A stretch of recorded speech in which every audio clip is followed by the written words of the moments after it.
The documentary you're about to watch was filmed 25 years ago in 1977 in the city of Perth, Western Australia. It was written, filmed, produced by Guy Baskin, British producer who went down to Australia, collected his crew, and then flew around the world to make it.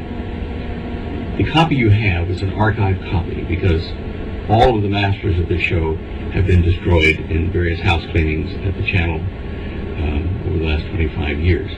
However, because one copy survived, Channel 9 has given us very kindly the permission to reproduce this archive for you folks that have the Cosmic Conspiracy book. That's why you have this DVD in your possession.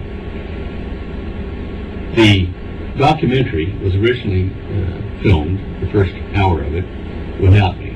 And I was brought into this by a very peculiar circumstance which occurred there in Perth a few weeks before this went to air. I was cleaning house and getting rid of stuff for spring cleaning, and there was a wooden clothes wardrobe. In Australia, they don't have closets as much as they have wooden clothes hangers, boxes with nice decorative pieces that go in a bedroom. And I had too many of this old house that I was renting, and they were kind of falling apart in places, so I wanted to take it to the garbage dump, or the rubbish tip as they call it in Australia. So I got in the car, the station wagon, shoved this long, tall clothes wardrobe in it, and drove out to the rubbish tip. When I got there, I waited in line like everyone else to drive up to throw my garbage, or that particular wardrobe, over the side of a huge cliff of garbage down into the valley below, where all the rest of the rubbish was being shoved that day. So my time came, and I got out of the station wagon, around the back, and opened up the back door, and put my hands on the wardrobe to start to pull it out, and the guy behind me honks his horn and gets out. Young fella comes over to him, and he says, look, mate, are you going to throw that wardrobe away? And I said, yeah. And he said, oh, look, I wonder if I could have it. I just live a few blocks from here, and you could just drive it over the house for me, and, I'd be pleased to have it. And I said, no problem.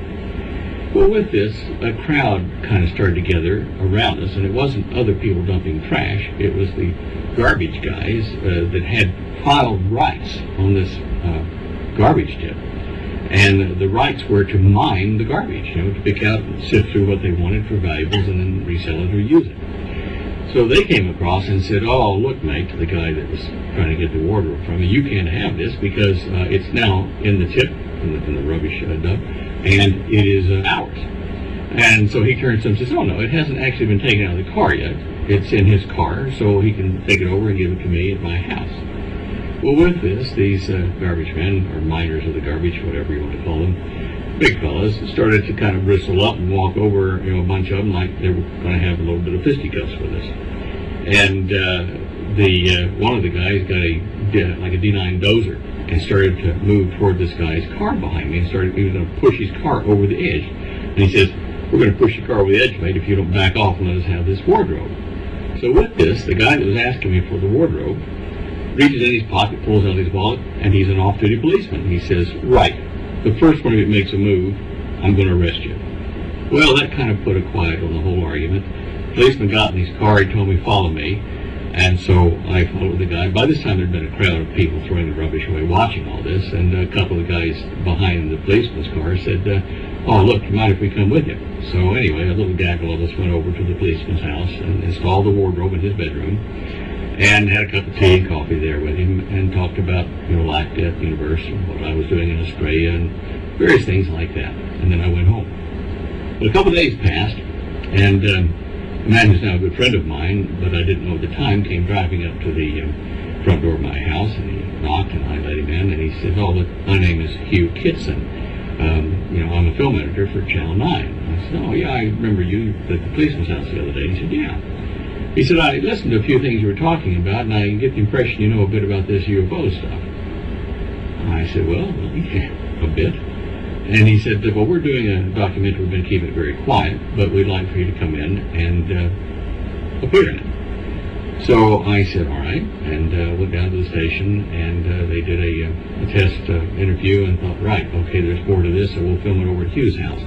So what you're going to see at the end of this documentary is the interview they did with me, which is probably 20 minutes or so, the last 20 minutes of the movie, which made the program so popular, apparently, that they got a 42% rating of the viewing audience. It was the highest rating they'd ever gotten on a documentary television program in the network up to that date.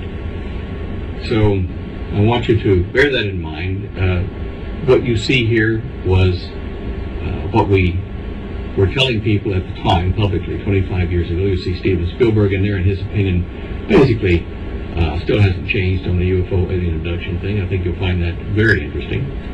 And we have a number of other interviews with folks that you won't ever get another chance to see because they're now dead, like Dr. Ellen Hynek and Betty Hill, who was abducted with her husband Barney.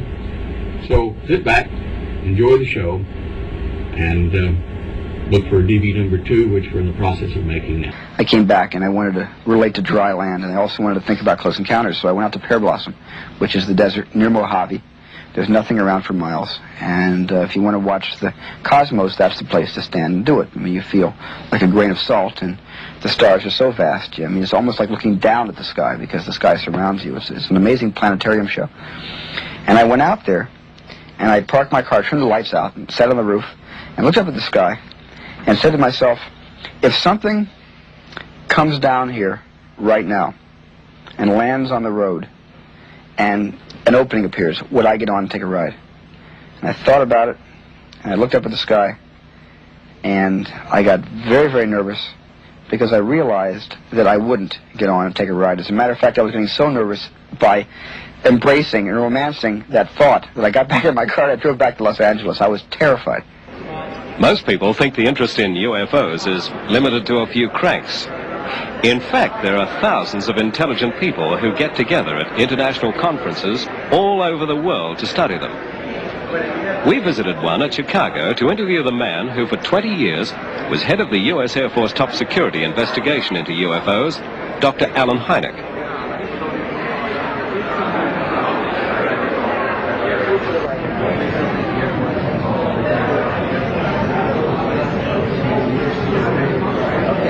It's particularly heartening to me to see the rise of interest among scientists, and particularly astronomers, in the UFO problem. So it has often been said that, why don't astronomers see UFOs? As a matter of fact, they do.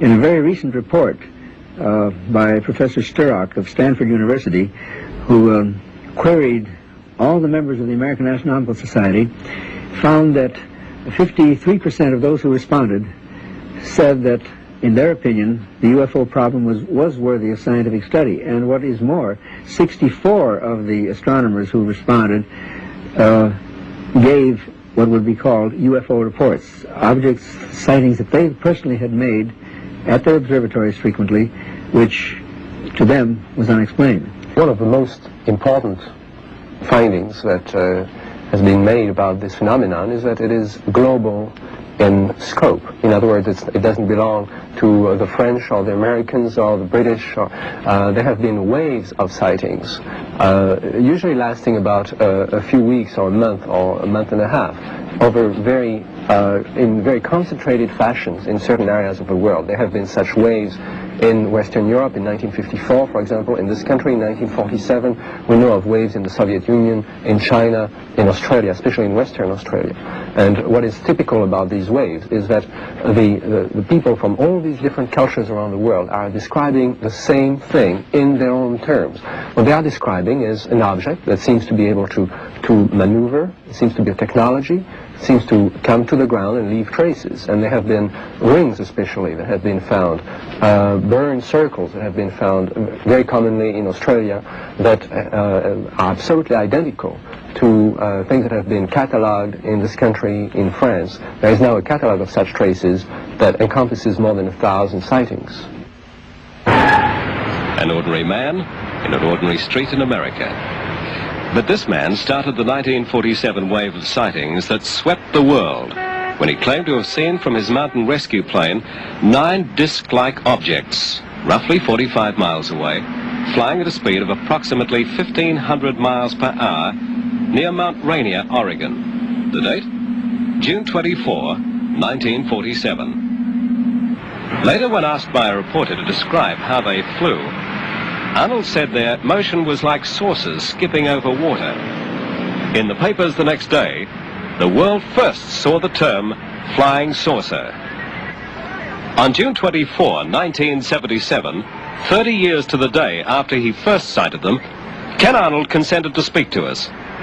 He had refused to make any public statements for the last 5 years.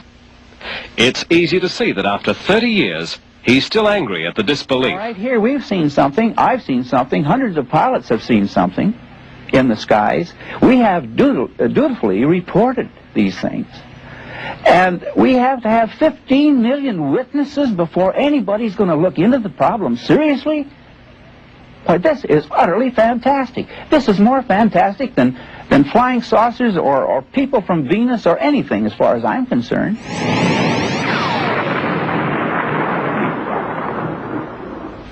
Arnold's sighting amazed many people, but none more than publisher Ray Palmer. Kenneth Arnold fits into it. This is his 30th anniversary. And strangely enough, it's my 33rd, because I knew about flying saucers 3 years before Kenneth Arnold made his first sighting. In the middle 40s, a man called William Shaver had written to Palmer about his alleged visit to a subterranean culture, peopled by beings he referred to as Deros and Teros. What he wrote was to create another legend of UFO mythology. Briefly, it was the story of a radioactive flare from the sun around 12,000 years ago, which virtually wiped out life on Earth. The survivors fled into space in spaceships, while the persons left behind, whom he called abandoned Dero, went into the cavern world and set up a civilization there, which from that time on became contaminated because the atmosphere had to be drawn from the surface and so on in the water. So they gradually degenerated into what he called Deros. D meaning detrimental or destructive, and Ro being a shortening of robot or robotic. In other words, he felt that these people were mentally controlled by robotic Dero influences. In other words, the radioactivity in their brain made them insane. But they had at their access the wonderful machines left by this civilization which fled the Earth, which had been taken down into the caves, and among them was a craft they called a Rolat. Ro again for robotically controlled, instrumentally controlled, and so on. And in the caves they used these things, which were discs about 30 feet in diameter, to go through tunnels and the tortuous caves underneath the ground for hundreds of miles, even from continent to continent. And they were controlled automatically, so they did not touch the floor, the ceiling, or the walls, and therefore they had this flipping motion, and they went through caves where they had a right angle turn. They traveled around 1,200 miles an hour. When Shaver heard about Kenneth Arnold's sighting, he wrote me very triumphantly and said, "You see, these Rolats do come out of the caves."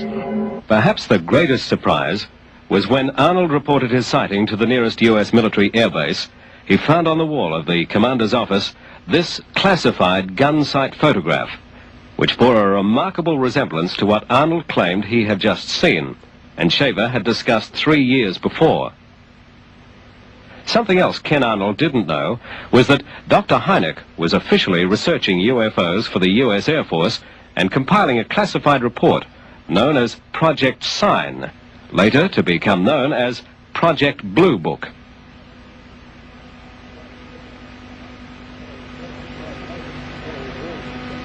Well, it was as an astronomer that I first became associated with the UFO problem.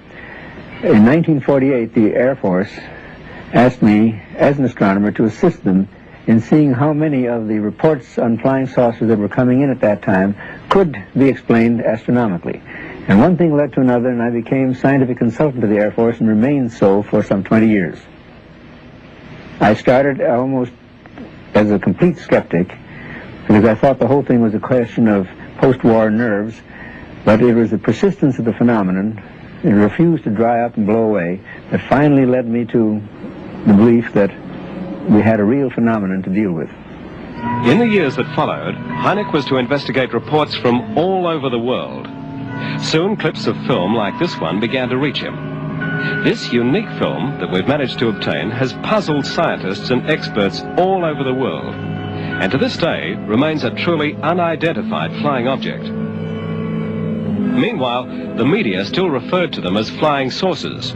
When in 1955 a group of Italian scientists and cameramen went to photograph an eclipse of the sun from 3 miles up, they were delighted to find not one, but a group of objects which they proceeded to photograph. Next week,